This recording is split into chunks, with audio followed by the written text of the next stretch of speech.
Today is our last class, or my last class, until we start something new next year.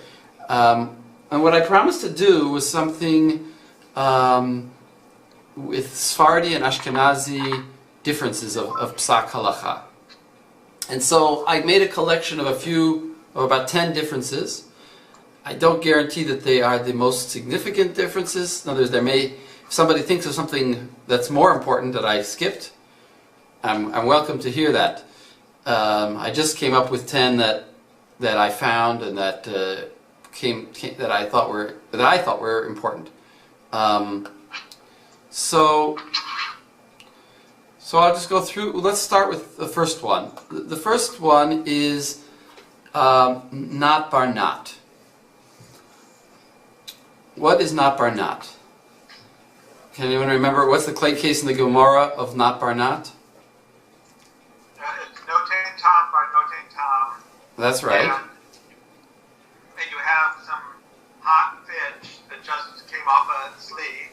You put it into a fleshing dish, and the question is, can you eat it with the kutah, which is apparently milk? Exactly. That's exactly the case. So the case there was the fish in the hot pot, the hot fish on the plate. And therefore the plate absorbed meat originally, so the plate is meaty, and now the fish absorbed the meat from the plate. Now of course the plate is it ben yomo or eno ben yomo?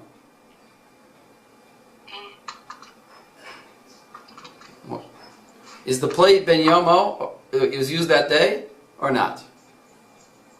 That was not. Okay, that's one possibility. Any other? So it is ben yomo. Yeah, that's the other possibility. It is ben yomo. It should be ben yomo, because if it's not ben yomo, then there's nothing to talk about. There's no flavor there at all. So it's a ben yomo. So it's got flavor. It's ben yomo, and but because the flavor that the meat that goes into the fish is not bar not, because it had two stages. First, it went into the fish, into the bowl, and then it went from the bowl back into the fish. That's two stages. So therefore it's not really pure meat flavor, and therefore you can eat the fish with kutah. And we saw there that in Chulin, Daf Kuf Yud Aleph Amud Bet, Tosfot Rivan said that this is only because it's not been boiled. But if it would be boiled, then no dice. Then it would be a problem. You couldn't have it with your kutah. And that becomes the machloket between the Sephardim and the Ashkenazi. So let's look at Siman 95. Sadi Hey.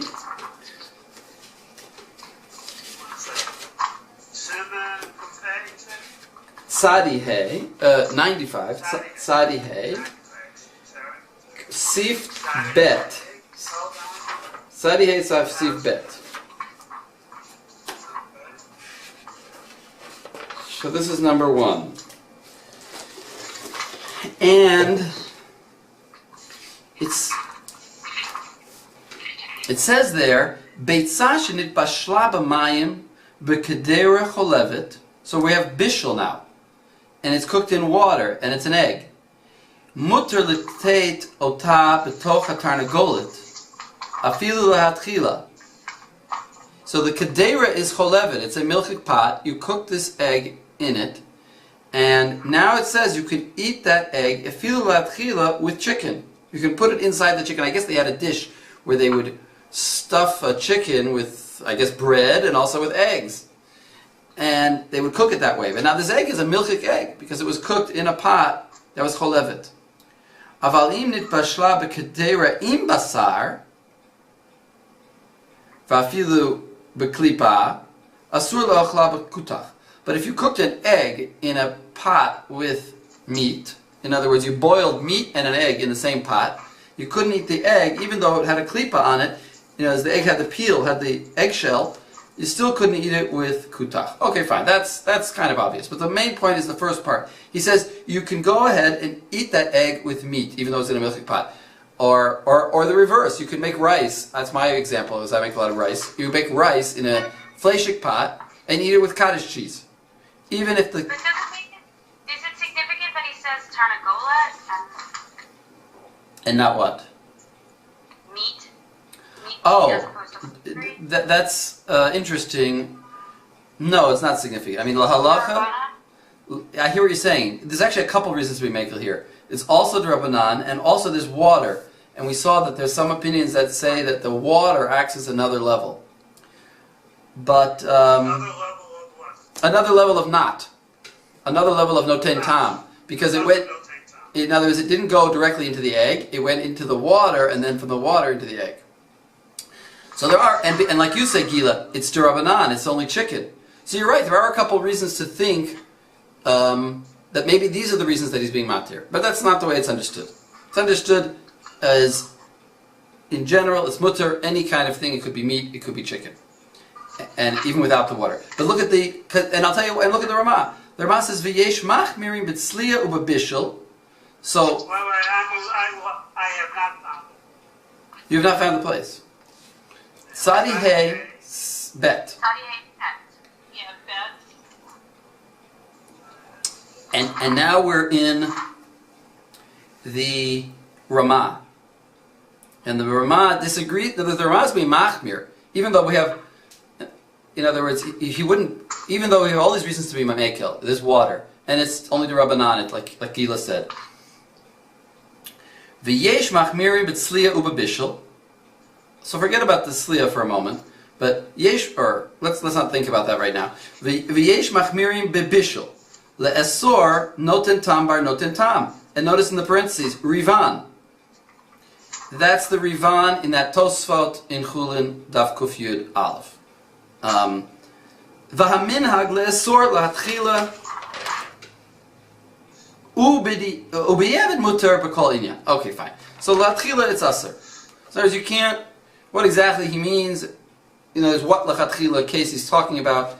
But basically what he means is if you cook eggs, even if you cooked eggs in a fleshik pot or in a milkik pot, you can't eat those eggs with the reverse type, unless the pot is Eino Ben Yomo. So this is the Halacha L'maisa, that the Sephardim are mekel in the sense that they don't go by the Rivan. They say the case of Dagim is in the Gemara is also Bishul. Nothing to do with the fact that the Ka'ara was a klisheni or anything. Also Bishul. And therefore if you cook eggs in a fleshik pot, even though the pot is Ben Yomo, you can eat those eggs with milk. And the Ashkenazim say, no, you cannot eat them with milk. You have to have a pot that was sitting 24 hours, and then you could. So is this a general statement about not for not, Sephardim versus Ashkenazim, or is it a unique case? No, this is a very relevant. I think this is of all the cases I'm going to bring, this is the most practical. I think this is, and you're saying, is there more Sephardi? Is this something Sephardi about this? I'm just saying, is this a general statement that Ashkenazim are much more strict when it comes to not for not? Exactly. That's exactly what it says. He says, "V'yesh machmirin v'ken haminhag, v'haminhag le'asor la'atchila." In other words, what exactly he means la'atchila is also interesting. Maybe he means, what about if somebody did it and they have, what's b'di'evid? Is b'di'evid that they already boiled the egg and now I can eat it with kutach? Well, no, that's not b'di'evid. Because that's the b'di'evid would be somebody already boiled an egg in a meaty pot and then mixed it with cottage cheese and is serving it to you. And that's the only food you have. That's b'di'evid. It's already mixed and you can't separate it and now you can eat it. So that's number one. I mean, it'd be interesting to see if there's any, pattern, but let's go to the next one. Is that one clear first? I mean, that's the source for it. That is the source for if you look in the Chachmat Adam or something, you'll see he just says straight. The pot has to be Eino Ben Yomo. Did we see that in here actually?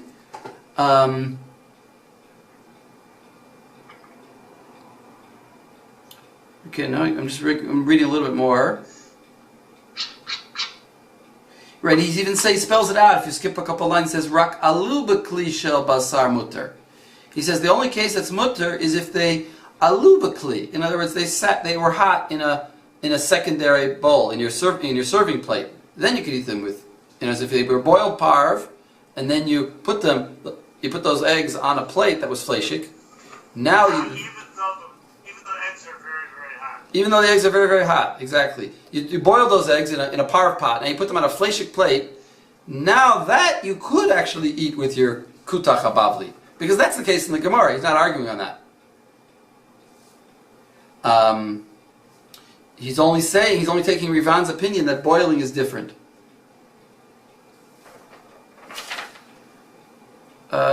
Is there anything else there? So the kula is that if the pot, he doesn't mention it here, but the kula is that if the pot is Eino Ben Yomo, then the whole Indian doesn't start up. If it's Eino Ben Yomo, then there's no flavor at all. Okay, so 92. Tzadi Bet is the next question. And this is a famous one that you probably you could tell me while you're sleeping. Tzadi Bet, Simon, Tzadi Bet, Sif Dalet.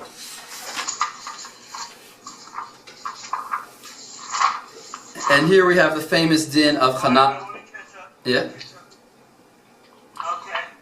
We have the Tzadi Bet, Sif Daled, and we have the famous din of Hanan B'shar Issurim. He says, Lo amru chaticha atzma naseh nevela ela bebasar b'chalav. Aval b'shar Issurim k'gon kazayas chalev shenivla b'chaticha ve'ein b'shishim levatlo v'ne'esra v'achar kach bishla im acherot ein tzarich ela shishim k'dei kazayas hachalev. In other words, you only need against the original kazayas hachalev, and we don't say the whole piece becomes chaticha nevela. Right? The fat, the hot liquid chalev, which was forbidden, absorbed into this meat. And now the meat is cooked with other pieces of meat. And as long as it's 60 against the original drop, it's okay. We don't say, well, wait a second, it ushered that first piece, now it needs 60 against that whole first piece. We don't say that. Because we don't say chanan by chalev, by things that are not chalav and basar. Va'az afilu, and then he goes on, Va'az afilu chaticha atzma chozeret liyot muteret. This is, we discussed this before, we don't actually hold like that, necessarily. Even though Machaber contradicts that, because we say the fat can't go out. But our issue is the Ramah now. The Ramah says, V'yesh omrim da'amrinan b'kol isurim chaticha na'aseh nevela b'kena minhag. So the Ramah here says, well, we don't paskin like this. We are machmir that the whole piece with the chalev in it will become asur, and now you'll need 60 against that. We can't have minhag pashut. The ein lishnot. The dafke ima Issur davuk b'chaticha taheter o sha'chaticha kula chutz l'rotev. In other words, there has to be an initial contact where it was created. You don't say it if the piece was in the rotev. Kula chutz l'rotev. The nafala Issur. Aval im miktzat hachaticha l'toch ha'rotev ve'ena Issur davuk bo lo amrina chaticha naseh nevela. So there he's going like that Gemara that we saw also in Chulin, that if that Rashi and Tosfos have a machloket that if the piece is out of the pot, according to Rashi, it's still a separate entity. And he's saying, no, if the piece is partially submerged and partially above, Rashi says it's still considered a separate entity, and you would say Hanan. He says, well, that far we're not going to go. If the piece is partially in the pot, it mixes with the whole pot, and we're not going to say Hanan.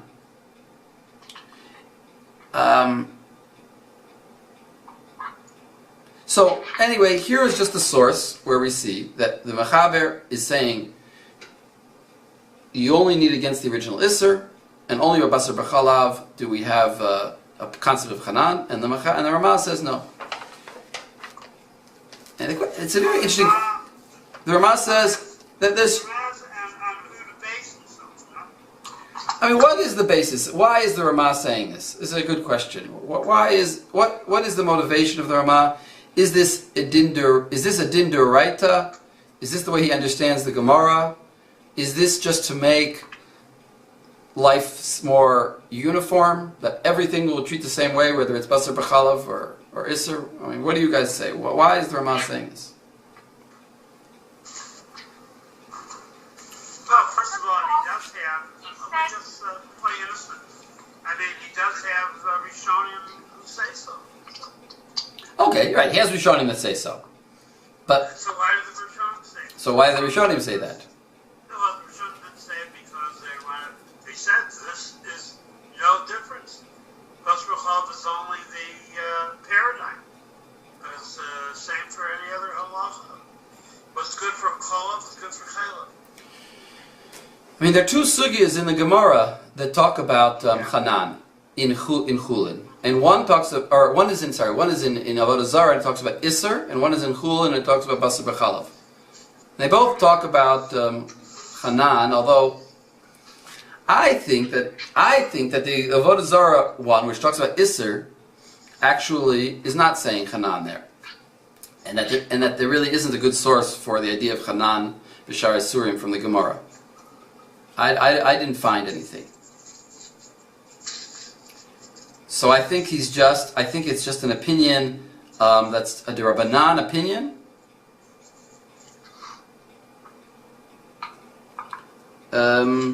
Why? I mean, Yeah, Gila? he does note that that's the minhag pashu, so maybe that's also a factor. You know, if that's already what people are doing, that's different than us, you know, even in the absence of a legitimate source in the Gemara, he seems to be emphasizing stridently, you know, this is the me, you know, v'chein ha-minhag pashu ve'ein l'shanot. Right, the Ramah, we see that consistently in the Ramah, that he is a reporter of, anthropology. He knows what's going on, and if there's he doesn't say, it's a minhag shtut. If the minhag is to be machmir, then that's reason. Then there must be a source for it. There must be the original rabbis who set that minhag must have had a justification, and regardless of whether we know what it was or not, we're gonna continue it. Would you say, Nachman, that could it be that the key factor is davuk, Issur davuk? No, that's just a In other words, you don't have to make basar b'chalav, the requirements of the davuk, but here you do. So, in other words. on one hand, you could say, well, maybe this just shows that the actuality is only a drabbanan. You needed that extra closeness. Or you could say it's D'Oraita well enough, or close enough to D'Oraita, when it's double into the elements itself. I'm just trying it out. What do you think? Yeah, I think that the davuk is just to get it started. Like, if it's not davuk, then it's going to mix with everything. Davuk is just, in other words, davuk is because, first of all, it's a common case. In other words, you have fat stuck to the meat. You have chalev stuck to the meat. So that's Issur davuk, and it falls in. So now, normally you would say, well, this chalev and meat that fell in, just view the chalev against the whole pot. And he says, no. Since it's stuck to the meat, it ushers the meat first. And that isn't going to happen so much in basar b'chalav. How are they going to be davuk? They're never naturally connected. But he connects it also with this idea of the piece being submerged and not submerged. Where by basar b'chalav he'll be machmir, like Rashi, and say even though it's submerged, we'll say that it made it Hanan on the piece. In other words, even though it's submerged, we're not going to say it mixed into the whole pot, because part of it was out of the pot, so it became Hanan. So I think that sounds like it's Rabbanan. In other words, he's saying, I'm not going to be so machmir that I'm also going to say is Hanan, and also say, and also be machmir like Rashi. I'll throw out Rashi for the case of basar for Shar Isurim. Notice, all right. Okay, that's good. Okay. And then there's some other provisos that he gives. If you continue on, other limitations to this din. Im nitar, Okay, where are we now? in the same sif 2, Which is Sadi Bet, what? Tzadi bet, sif bet. He says, and if you look where there's a shach yudalit, v'yesh omrim delo amrinan chaticha naseh nevela im nitarev Issur lach Veheter lach. So if you have two liquids, we don't say chanan. So all of a sudden we remove chanan in another case, in shar Issur. In other words, this is only by, it's not by basar b'chal, it's only by shar Issur. By shar Issur, you say lach balach, there's no chanan. V'achar kach nitarev hakol b'heter, and now some more heter came in. En tzrichin rak shishim neged ha'Issur shenafal, and it's the original Issur. We don't say that since the liquids mixed in a 1 to 30 ratio, all the liquid is Issur. If you now add another 30, it'll be mutter. That's what we say. V'yesh l'shmoch al zeh b'shar Issurim l'tzorach hefsed gadol. So he says in shar Issurim he's going to be mekel on this opinion. He's going to follow this opinion, but only by shar Issurim and not by basar b'chalav. And then he goes on. This is an interesting thing to remember. Of a lo b'basar b'chalav. V'im nitarev yavesh. What about yavesh b'yavesh? Like pieces of I don't know, beans, or I don't know, pieces of meat, different pieces of meat that are mixed together, but they're not cooked together; they're just dry. Lo amrinan b'shum Issur haticha naseh nevela. If it's just dry pieces that mix together and they're cold, we don't say chanan. So if more ones fall in, you only have to mavatal the original piece. Okay, so that's the second difference. Yeah, but listen, wait. But there, the yavesh, that's not... Yeah, I was just sort of reading the end of this sif, just for the sake of reading it. It's not actually a difference, right? He's saying, by yavesh, we never say chanan. By two liquids, he's willing to say no chanan in shar Issurim, but by basar b'chalav, there is chanan. So, the distinction drops by yavesh. Everybody agrees no chanan. So these are important things to remember. When do we say chanan? We say it in anything that's not yavesh by basar b'chalav, and we say by shar Issurim, well, by lach balach, if it's hefsed meruba, we're not going to say chanan either. I actually understood that in general, the Ramah holds we don't say chanan b'shar Issurim behefsed meruba. In fact, I learned that from one of our rabbanim that I learned with.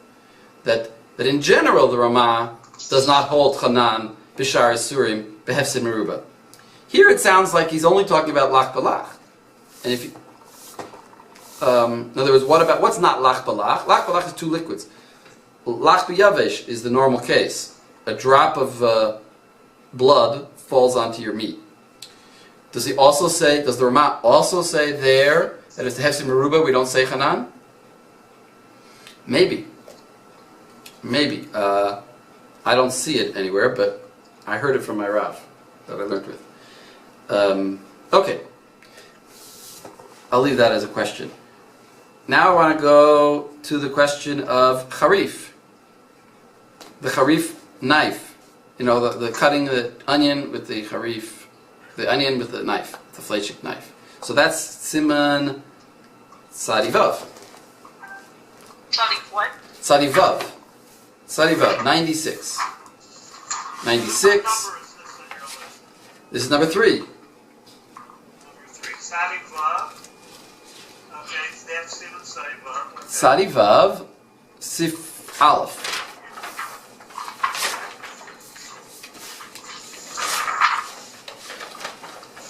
Here, maybe Gila, you want to read?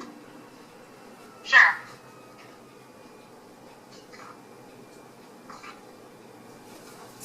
Okay, great. Din ma'achalcha b'shnech b'sakim shel basar. Tanun o silka shechatchan b'sakim shel basar. Mein yomo o she'no metunach nachlot osman b'chalav ad she'to b'makom ha'chatach k'dei netilat makom shehu ke'ovei etzba o she'etzam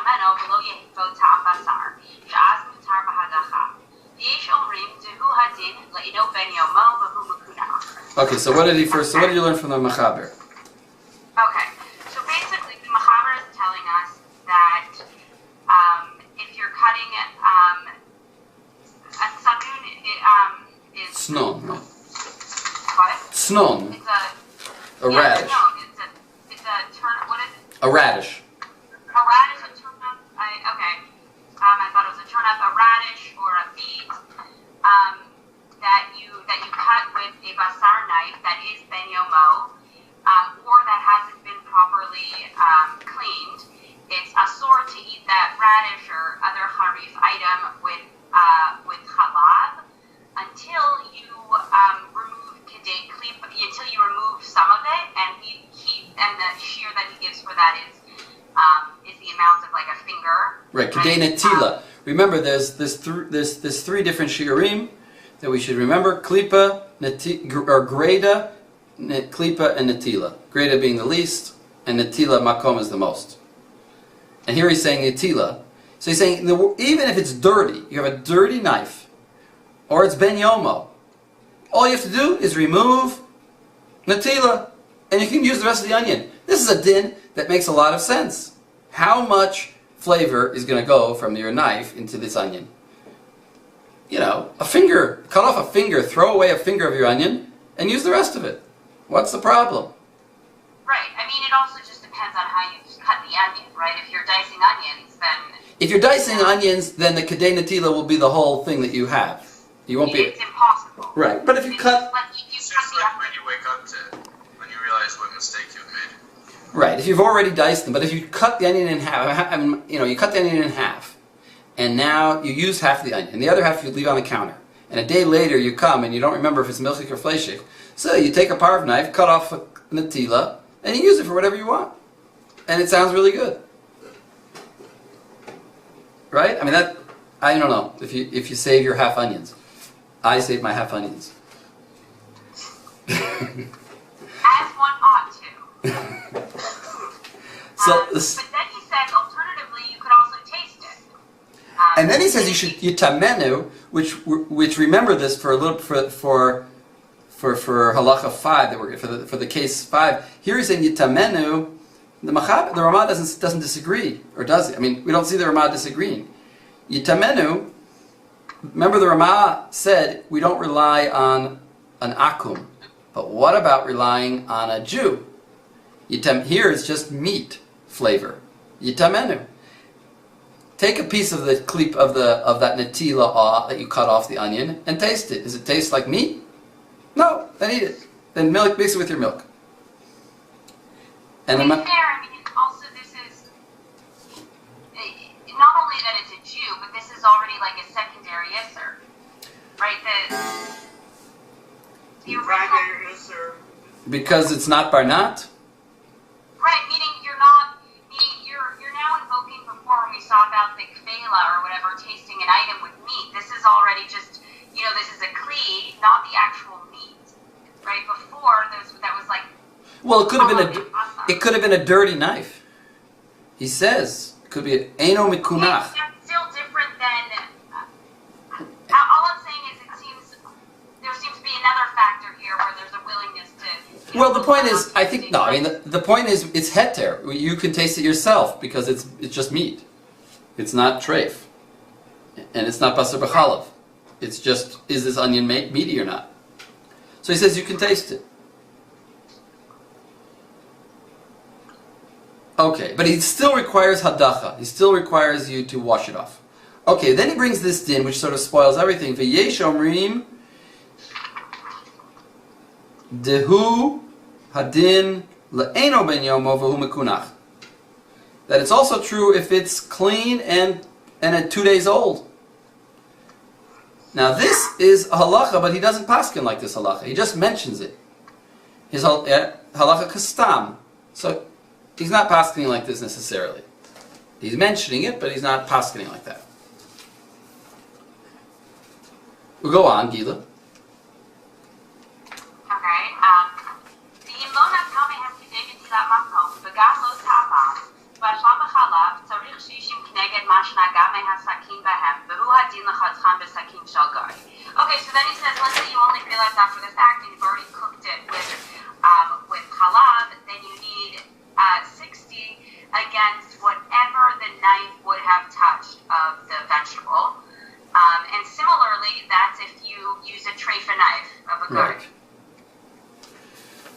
So I looked through the Ramah. The Ramah doesn't really argue on the main point that I want to get to. So we have to look at Shach number 6.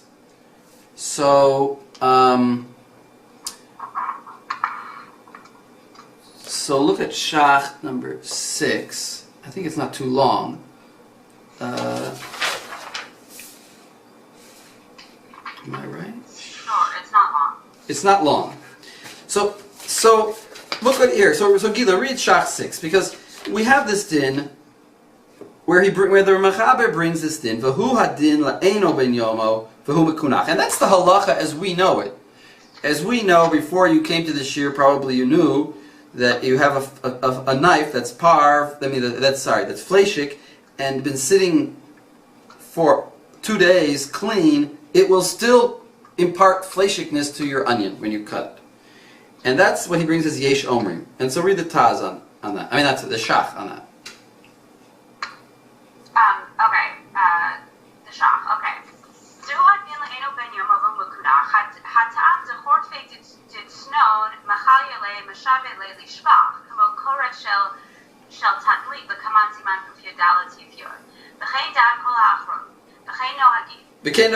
Stop there. He says, V'ken dat kol ha'achronim v'ken nogin. All the achronim, and that's the halacha, like this yesh omrim. Like this, in other words, that we compare everything to chiltit. Chiltit has this potential to cause something to become, even eino ben yomo, to become like it's ben yomo, and to impart fleshikness. Everything is like chiltit. Chiltit in that we saw in Avodah Zarah is not sui generis. It's everything that's charif, and that's the dat kol achronim v'ken minhag v'ken noagim. So that's the Ashkenazi halacha, and not like the Mechaber essentially. Go ahead. Yeah, go ahead. Oh, okay. No, ask your.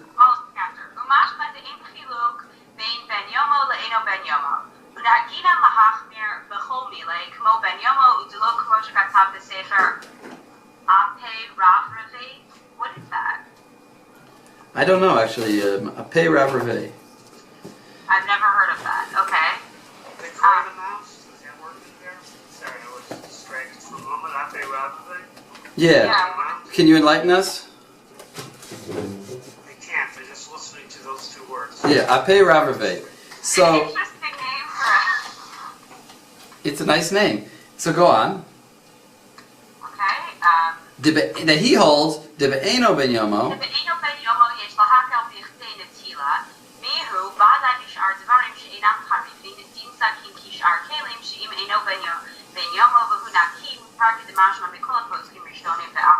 Okay.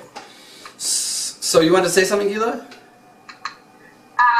About this, or I'm just wondering empirically, is this really so with the knives that we have today after they've been rinsed? Well, I mean, first of all, you can't say that they didn't know the difference between clean and dirty, because that's the whole discussion here. He's saying a clean knife is got a different din than a dirty knife. That's how the Mechaber started. No, but what I mean is, And then he brought that some people say even a clean knife. So you're saying our knives are super clean. Maybe it's a different din. I mean that for a few reasons. One, metalworking today is much more smooth and less porous, right? Like a stainless steel knife that we have in our kitchen, that we use it's not at all porous. Surface. Yeah. And I'm not going to say anything about how our soap is more powerful and so on. So I'm just wondering empirically how I understand. Our soap is probably not more powerful. They use pretty powerful soaps. They use like lye and things. Our soap is probably less. Palm olive is good for your hands. Our soap is probably is less powerful. Right. But I agree with you about the metal working. That they didn't have stainless steel; they had steel. Stainless steel is a pretty modern invention. Right, stainless steel is a smooth surface that's non-absorptive, that it doesn't maintain any flavor of what you. Actually, yeah, you're right. I mean, if you clean it, yeah. I mean, you could say you could say that they made this rule because they don't want people to have to say, well, how clean was my knife, and to unify the halacha. On the other hand, it seems like it's a simple limud from the Gemara of Hiltit that we extend to other charif things, and blindly, without any reference to empirical observation. That seems like what's going on. Although the original source would have been empirical. I hear. Well, I think there's certainly room to paskin that that onion you cut off kadei netila, and maybe in that case it's a suffix. You have a suffix. You don't even know if it's fleshik at all. Maybe it's milchik, and you want to use it with your milchik thing. So maybe in such a case, I can give myself a kula that I can cut off a kadei netila and say, well, maybe the onion was milchik anyway, and even if it's not milchik and it was fleshik, so I have the mechaber to rely on. So I would say like that. I would say you could say that if you don't know. I don't know, it just seems like this is actually something that's very practical on a daily basis and seems to really not be empirical. Yeah, I agree with you. But this is the standard halacha. Well, this is the main difference between Ashkenazim and Sephardim. I think what Rav Nachman was saying earlier is to the point. He's like, the mechaber's position makes perfect sense because how much flavor can you really get in from a knife to a radish? So Canadian Matila makes perfect sense. But the thing is, like, Ashkenazi Psak isn't about Tom. It's about magic. Like, it's about. But I don't mean to say that sometimes. It's like voodoo. Like, there's something. Like, there's a force in it that defines this object, and now it's come into contact with your thing, and it's infected it. Like germs, right? And that's the way the logic is functioning. It's not, Gila, your position, given your origins in Seattle, I'm assuming, is very much based in Tom, and I think that that's the shita you're taking. But like for me, when my mother yells at me for putting the wrong salt shaker on the wrong table, like this is something I just feel very familiar with. Okay, my familiarity does not speak to any, is not my concern. My concern is simply that, first of all, I disagree with you. I don't think it's magical.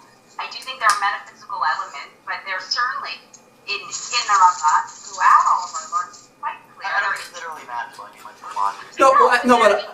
Wait. If I can interject for a second, I think that we don't see anywhere in the discussion of the Achronim. Is this really empirically true? Oh, hello? Are you guys there? Oh, I lost them. Oh, sorry. I'm back. You guys hear me? Sorry, I lost. Empirically, you mean Tom? Yeah, they're not trying to give a reason. Yeah, they're not saying that. First of all, wait. Let's take a step back. Also, I also said that the Ramah never seemed to reject the idea of yitamenu. He never says you can't taste it. If you go on, I'm looking now in the Ramah. He doesn't object to the din that the mechaber brought. You can taste it, and perhaps you can. So that would be the empirical way. Forget about how clean the knives are, how well they're made. Just taste the onion. That's all you need. But that's after the fact. I'm talking about in general the fact that people in their kitchens go out of their way to have all these separate knives for things that are only always cutting things that are cold, never something hot, never actually being cooked, right? And then there's this widespread concern about, onions and garlic and what you cut them with. And, none of this seems to make any sense. It could be, except that not all people are as careful as everybody else. Sometimes you make, like in the Israeli army. Not that I served in the Israeli army, but in the Israeli army they have a rule, like when you disassemble your gun, you have to take out the magazine with the bullets.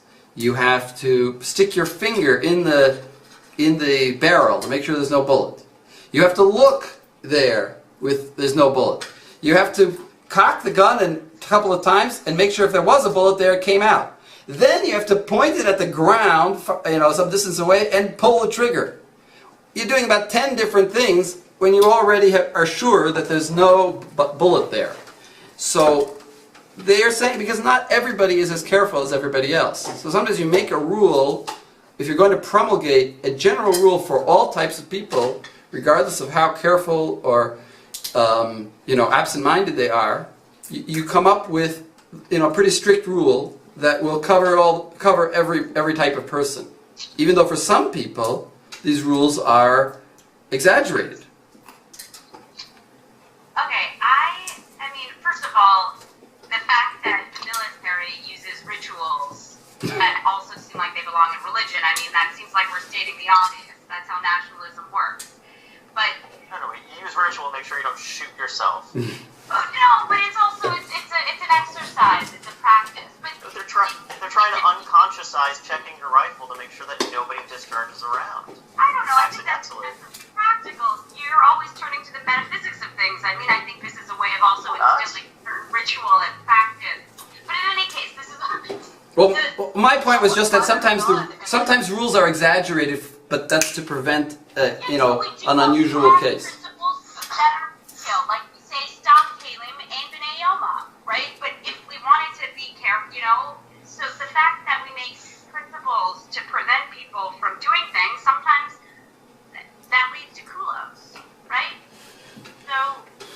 Yeah, I mean, I'm saying you're right. I agree with you. I think that's why just to repeat, that's what I said in the beginning. That the mechaber makes a lot of sense. Take off a natila, and you're going to have no problem. And then we have this din of the Achronim who came and said, well, we have this chilti kit. Maybe it's Eino ben Yomo is also going to be a problem, and then he's going to cut us the whole onion, and the Sephardi kind of left the halacha in the most simple standard case, and the Ashkenazi Achronim started bringing in all these chashashot, all these worries, and made the halacha more strict. That's basically what's going on. And let me just close that discussion there, and go to my example number 4, because.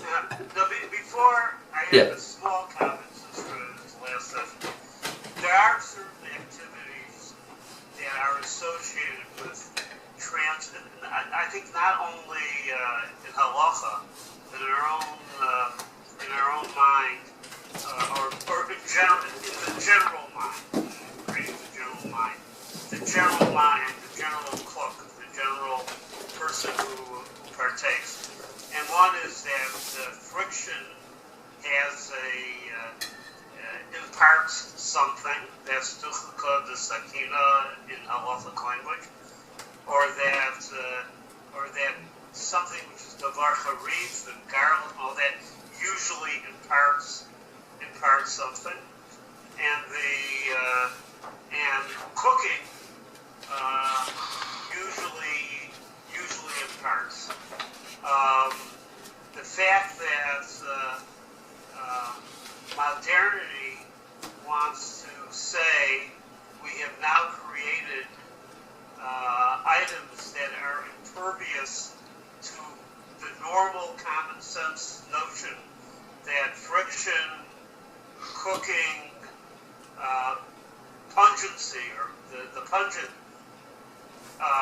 they will now become impervious to that, goes on and that modernity says we've created that. And here's this is a pushback, and say we're going with a common sense notion, and we're not becoming modern scientists. I don't think that's necessarily metaphysical the way I'm saying it right now. I'm saying is we're keeping a common, trying to give, you understand what I'm arguing for. We're trying to give a common sense and a common behavioral system of where flavors should be imparted from one of the other.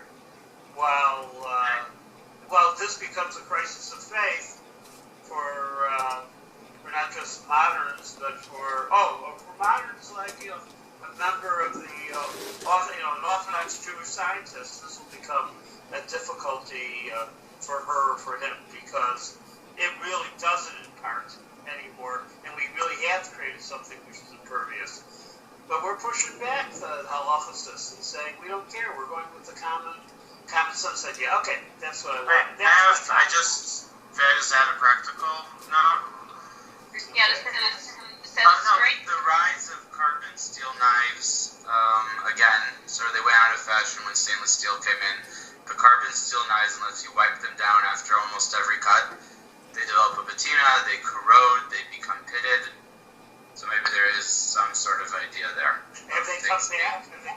Into... No, they can't come back. Once your carbon steel knife develops a patina or has been... No. But I mean, people use them? Sure, all the time. It's a big machlokas in the knife. Yeah, you can make them sharper. Sure, but most knives, I mean, are stainless steel and non-porous. Right, most knives. That's what I'm saying. But we're gonna make, so my point is we're gonna make a halacha. We're gonna make a halacha for all knives. We want to make a halacha that's not going to distinguish between, what grade knife you have. I Okay, think. and how far do we take this though? Like cutting boards, where and such? Oh, so I'll tell you an interesting chumrah, famous chumrah of the Chachmas Adam about cutting boards. He says that if you cut an onion on a cutting board with a fleshik knife, the cutting board becomes fleshik. Which makes no sense. What was his cutting board? Like a wood cutting A wood cutting board. I mean, it wasn't metal, I don't think. It was probably wood. And as he's saying, the heat, the friction creates heat and heats up the knife. And when the knife pushes down, it pushes a little bit of onion. I mean, I'm just explaining it myself. It pushes a little bit of onion down with the blade and hits the bottom of that cutting board. The cutting board will have an onion flavor. And it was hot in that process. It became a fleshik cutting board. This is a chumrah of the Chachmas Adam. I don't think other people accepted it. Do people follow that? I think there are people that have. I have a fleshik cutting board and a milchik cutting board, but that's more for the purpose of I want to cut a hot steak, or so I have a fleshik cutting board and I have a milchik cutting board. But according to this, if you're cutting an onion with a fleshik knife, you shouldn't be using your milchik cutting board, which makes sense. I mean, in a procedural context, that makes the right sense. That should be the right procedure anyway. Whether if you make a mistake and it ruins it, I wouldn't go that far. In other words, we don't go that far if you did it wrong. But procedurally, a priori, you should do that. As a policy. Right, as a policy. As a policy, you should use the milchik. If you're using the milchik knife, you should use the milchik cutting board. If you have a. Okay, let's go to the next one. All right, so the next one, and just for the sake of. What number is that? That was 3. That was 3. Now 4. I'm just going to say outside, because I want to save time. 4 is what we've just been discussing, which is it's 90. If you want to write down, it's 98:1, the end of Seif 1, and I'm not going to read it, but basically there the Ramah says we don't rely on a goy. The tasting done by a goy is insufficient. The Shach uses our case here of the onion to say that when the Ramah says we cannot use a goy to taste, we can use a Jew, because he says here he didn't argue on the mechaber by the onion. So the Shach, as the halacha brought by the Shach, is that you could use a Jew for tasting things that are heter, but we don't rely on a Gentile. And this is as opposed to the Ateret Zahav, who the Shach brings, who says we don't even allow a Jew to taste because whatever reasons. And the Veheter says a non-expert Jew is also good. It doesn't have to be a chef or anything. In any case, that's the halacha. That's another difference. That the Sephardim will rely on tasting in general, and what I want to say is that the Ashkenazim will only rely on tasting in the case of the bar harif, where you want to determine if it's fleshik or milchik, which I've never heard of anybody doing. But it comes out that you could. Yeah, Rav. No, go ahead. No, that's all. Rav Landis. No, so the thing that hits me is that once the Ashkenazim lost their use of kefela, that whole area of experts, even if an amateur is an expert, even if the Tumo, or something which everyone senses is an expert. Once they started losing it, they lost it. So you're saying we shouldn't rely on tasting. It's no longer part of our tradition. You're saying tasting. No, I think that's what Ashkenazi got it. Right, but I managed to salvage. They lost the use of outsourcing. Of outsourcing. They lost outsourcing. But we can salvage the. But we can redeem or salvage the din of tasting in this case, in our case that we just had. The case of using a Jew to taste an onion to determine if it's milchik or fleshik. For a Jew to taste it. Yes, for a Jew. For a Jew. But we've lost. But the whole no, outsourcing with Goyim is done with. is done with. That's for sure. Yeah. What? I I'm thought. still mourning that. Yeah, I know you're mourning. Gila? I thought we learned this. One of you mentioned some Rav Yosef saying that that's something that could be brought back into practice. Well, of course. No, it is. Rav Yosef is a Sephardi. I didn't hear you specify Ashkenazi. That's what that's the difference. In 98.1, the Mechaber says that you can go to a goy, and in the end of 98.1, the Ramah says, at the very end of the Ramah there, it says we don't rely on a goy. We don't use Gentiles to taste things. We use 60 always.